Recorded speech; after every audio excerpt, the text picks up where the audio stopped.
గ్రామ సభకు చేసిన మన గౌరవ పెద్దలు సర్పంచ్ గారు, అదేవిధంగా సెక్రటరీ గారు, అదేవిధంగా వేతనదారుల నుంచి మనం మీ తరఫున 100 రోజులు పూర్తి చేసుకుని మనం కూడా మీ తరఫున కూడా ఒక అభ్యర్థిని మనం పెట్టడం జరిగింది ఆయనకు, అదేవిధంగా ఏపీఓ గారికి, సెక్రటరీకి, మిగతా సిబ్బందికి, మన శ్రామికులకు అందరికీ కూడా నమస్కారాలండి.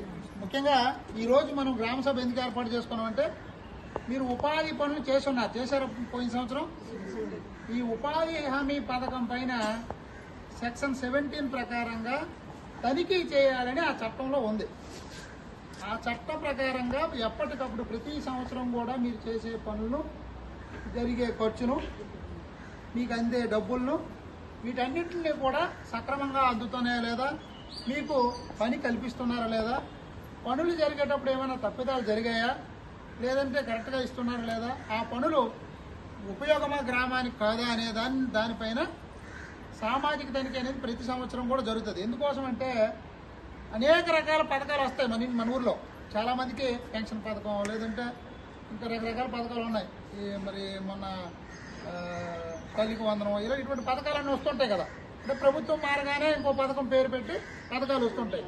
ఇవన్నీ కూడా మీరు అర్హులైతే మీకు వస్తుంది. ముసలి అయితే పెన్షన్ వస్తుంది, పిల్లలు ఉంటే చదువుకుంటే వాళ్ళకి అది వస్తుంది.